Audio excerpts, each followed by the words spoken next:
If you don't know what you are eating, you can end up here. This is thyroid dysfunction. And the scary part is, most people don't even know it's silently damaging their entire body. Even a small imbalance in thyroid hormones can flip everything. You will see sudden weight gain or unexpected weight loss, low energy, mood swings, irregular periods, slow digestion, hair fall, and dull skin. 1 out of 10 people in India are already dealing with such signs, but most don't even know it's their thyroid. Hi, I am Nutritionist Riddhi, and in today's video, I'll help you to understand what is thyroid, what it exactly does, what's the difference between hypothyroid and hyperthyroid, what are the best and worst food for each condition, some common myths and beliefs related to thyroid, and some lifestyle mistakes which can worsen your thyroid symptoms. Firstly, what is thyroid?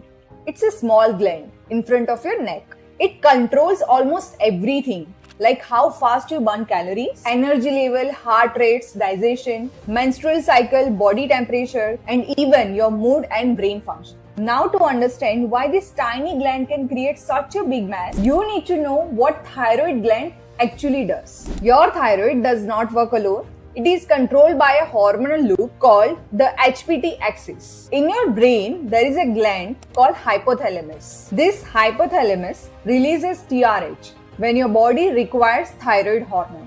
This TRH goes to pituitary gland, which in turn releases TSH. Now this TSH travels through your bloodstream straight to your thyroid. With this TSH, your thyroid gland starts working and produces two main hormones, T3 and T4. These hormones control all the cells in your body and decide how active they should be. If your thyroid hormones go low, that condition is called hypothyroid. And in that condition, your entire system slows down. Your metabolism becomes sluggish, you gain weight easily, you feel cold, tired, constipated, and mentally low. But if your thyroid hormones go high, that condition is called hyperthyroid. And in this situation, everything speeds up too much. Your heart races, you lose weight too fast, you feel anxious, sweaty, overeated, and restless. That's why keeping your thyroid balanced is so important, because even a small imbalance can impact almost every organ and daily function. Before we go into the details,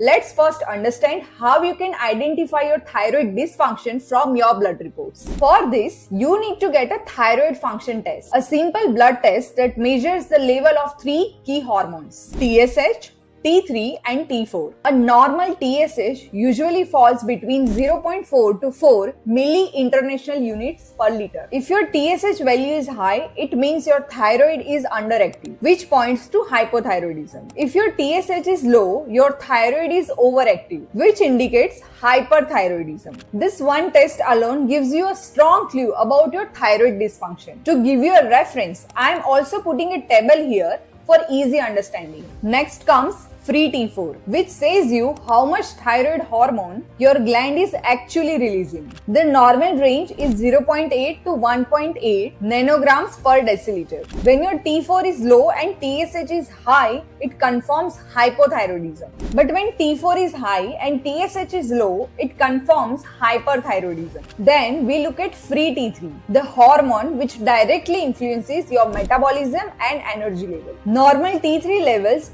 stay between 2.3 to 4.2 picograms per deciliter. If your T3 and T4 are low and TSH is high, that's a hypothyroid pattern. On the other hand, high T3 with low TSH is a sign of hyperthyroidism. The blood test to check if you have autoimmune thyroid condition is anti-thyroid antibodies. This is a blood test. It checks for antibodies like anti-TPO and anti-TG. The presence of these antibodies helps to understand whether your thyroid issue is autoimmune. Anti-TPO antibodies when high, usually above 35. It often indicates Hashimoto's, which leads to hypothyroid. Anti-TG antibodies when elevated above 40 also support a Hashimoto's diagnosis. And if TRAB antibodies are high, it strongly points towards Graves' disease, a major cause of hyperthyroidism. To put simply, in hypothyroidism, test usually shows high TSH, low T4 and low or normal T3. In hyperthyroidism, test shows low TSH, manage high T4 and high T3. Now let us first understand more about hypothyroid and how you can manage it with food. As I mentioned earlier, in hypothyroidism, the thyroid gland is weak, inflamed and under-functioning. So it cannot produce enough hormones. To make the thyroid gland work and release T3 and T4, your pituitary gland releases TSH and it keeps rising. This constant pressure makes the thyroid enlarge. This is why we see swelling in the neck, which is called goiter. Now let's understand reasons behind hypothyroidism. First, iodine deficiency. Thyroid gland is dependent on iodine to produce T3 and T4 hormones. Every molecule of T3 and T4 contains iodine atoms. Think of iodine as a building blocks of thyroid hormones. So when iodine intake is low, the thyroid cannot manufacture enough hormones no matter how hard it tries. This is why areas where soil and water are naturally low in iodine, such as Central India, the Himalayan belt, and parts of Northeast India, have historically seen more cases of goiter and hypothyroidism. And it is also why Indian government introduced iodized salt to prevent this thyroid dysfunction. Second, autoimmune thyroid. Another reason of hypothyroidism is an autoimmune condition, which is called Hashimoto's thyroid. In this condition, your immune system, which is supposed to protect your body, now starts attacking your own thyroid gland. Over time, this constant attack creates inflammation, damages thyroid cells, and reduces the gland's ability to produce hormone. Because of this damage, your thyroid gland cannot produce enough T3 and T4. Third, genetics. If thyroid issues run in your family, then your risk of getting hypothyroid is higher. Fourth, chronic stress and high cortisol. Chronic stress is one of the most underrated causes of hypothyroidism. When your cortisol stays high for long period, it blocks the conversion of T4 into active T3, which means even if your thyroid is producing hormones, your body cannot use them properly. Over time, high stress slows down the HPT axis communication, increases inflammation, disturbs sleep, and worsens fatigue and weight gain. This is why unmanaged stress can lead to thyroid symptoms, even when your reports look normal. Fifth, gut issues. Your gut is linked with most of the organs in your body, and one of them is your thyroid gland. If your digestion is weak, your body cannot absorb essential nutrients like iodine, selenium, zinc, B12 and iron, all of which your thyroid needs to produce hormones. So poor digestion leads to poor absorption, eventually causing poor hormone production. Gut inflammation also increases autoimmune activity, making condition like Hashimoto's even worse. And unhealthy gut also reduces the conversion of T4 into active T3, leaving you tired, sluggish, and more prone to gaining weight. 6. Skipping meals. Many people have a habit of skipping meals, especially breakfast, due to many reasons like time constraints, intermittent fasting, or just to lose weight fast. Such long gaps between your meals can spike your cortisol, which directly affects your thyroid hormone production. Skipping meal may also lead to lower blood sugar levels, signaling the body to conserve energy while slowing the metabolism. Over time, this pattern confuses the thyroid gland, disrupts the hormone balance, and causes fatigue and cravings. This is why regular meal, good protein, fiber, and healthy gut are essential for stable thyroid function. Now the main question: how can you manage hypothyroid with food? There are two categories in this. First are the food groups you should avoid or limit, and second are the food group you should include. Let's understand which foods to avoid or limit. First, goitrogenic foods. Vegetables like cabbage, cauliflower, broccoli falls into this group. These vegetables contain a natural compound called glucosinolates, which break down into goitrogens like thiocyanates. These compounds can block iodine absorption when such vegetables are eaten raw and in large amounts. You can have them once in 15 days after cooking it properly. Second, soy and soy products. Soy naturally contains compounds called isoflavones, which can interfere with thyroid's ability to produce hormone. It can also reduce the absorption of your thyroid medication if taken together with any soy containing product. This is why people with hypothyroidism often feel bloated, sluggish, and fatigued when they consume a lot of soy. To stay safe, avoid or limit food like soya chunks, tofu, soy milk, and soy nuggets, especially around the time you take your medication. Third, gluten or wheat. When it comes to autoimmune thyroid issues, that is Hashimoto, gluten becomes a major trigger. Gluten protein can irritate the gut lining, increase inflammation, and in many people, the immune system reacts to gluten in a way that worsens the attack on thyroid gland. This happens because gluten's protein structure is similar to thyroid tissue. So when the immune system becomes activated, it can accidentally attack both. That's why many Hashimoto's patients feel better, less bloating and more stable TSH when they reduce or avoid gluten-heavy foods like wheat, roti, maida and bread. Now that you know what to avoid, let's talk about what to include in your diet to support your thyroid naturally, because food can truly help your hormones work better. As I mentioned earlier, your thyroid builds T4 and T3 using iodine. So even a mild deficiency can slow down hormone production. Adding simple iodine-rich foods can make big difference. Use iodized salt daily, have cranberries and seaweed. There is also a myth that Senda Namak or Himalayan pink salt is healthier. Yes, pink salt does contain some trace minerals, but it has zero iodine and the minerals hardly contribute anything to your daily nutrition requirement. So if you are someone dealing with hypothyroidism, use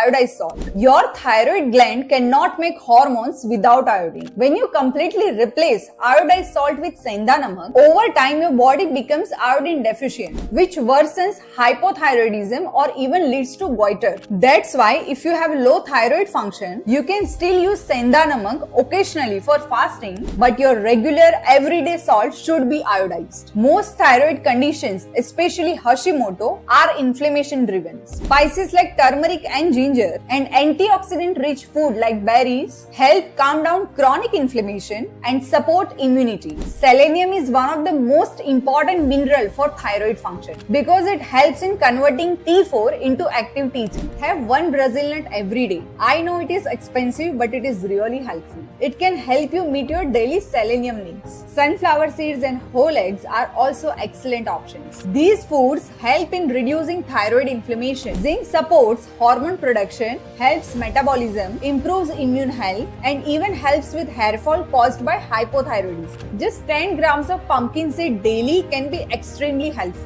Before moving any further, if you are someone who is struggling with thyroid from years and feel like you need a professional guidance for your thyroid management or weight loss journey, then I have left a Google Form link in the description for our one-on-one programs wherein me and my team will personally guide you on your diet, physical activity and overall lifestyle. This is a program where we first understand your routine, health challenges, eating habits before preparing your plans. So if you're tired of trial and error methods, simply go and fill out the Google form and we'll get in touch with you. Now that we have understood hypothyroidism, let's talk about the opposite condition, hyperthyroidism. In this condition, your thyroid gland starts producing excess hormones which keeps your metabolism in overactive condition. Everything speeds up, your heart rate, your digestion, your anxiety level, even your weight loss. You might have heard people saying, why I am losing weight despite eating so much? Why is my heart racing fast even when I am resting? Why do I feel hot all the time? This is because too much thyroid hormone overstimulates almost every organ in the body. The most reliable way to understand your thyroid level is a medical test. Now let's understand causes behind hyperthyroidism. The number one reason behind hyperthyroidism is Graves' disease. It is an autoimmune condition which is very similar to Hashimoto. In this, your immune system gets confused and instead of protecting, it starts producing PSI antibodies which constantly makes thyroid to release more and more thyroid hormones even when your body doesn't need them. This is why people with Graves often have symptoms like bulging eyes, anxiety, rapid heartbeat, and unexplained weight loss. Second, thyroid nodules. These are small lumps in your thyroid gland. Sometimes they become overactive, causing your thyroid gland to produce more hormones on their own without responding to your brain or TSH. So even if your body tries to slow things down, these nodules keep releasing hormones, causing hyperthyroidism. Third,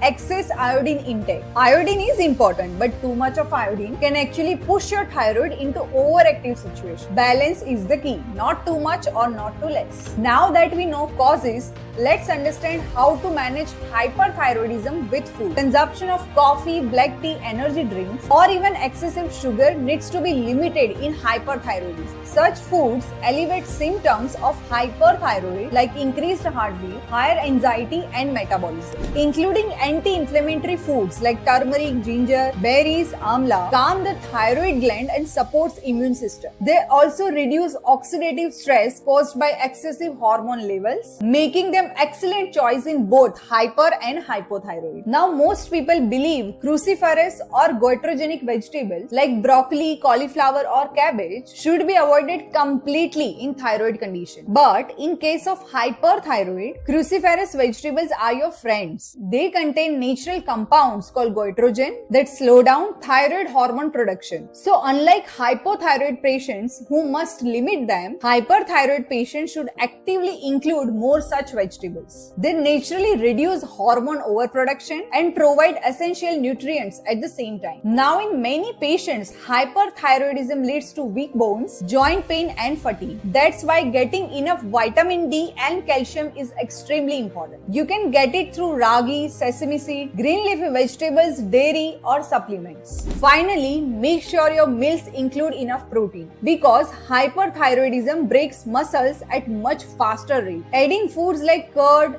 paneer, dal, beans, and quinoa helps prevent muscle loss and retain your strength. This also controls unintentional weight loss and weakness. The first step in managing thyroid, be it hypo or hyper, is stabilizing your hormones. Your weight, metabolism, and energy level, all of it comes under control only after that. If you want me to talk about how you can lose weight while having hypothyroid, then do let me know in the comment section. I'll share a real life case study of one of my clients and how we helped her not just to lose weight but also improve her hormone levels. Every person's thyroid journey is different, but it will give you an idea of how you should approach your own journey. Lastly, if you found this video useful, then please hit the like button and subscribe to this channel for more such health related videos. I'll see you in the next one.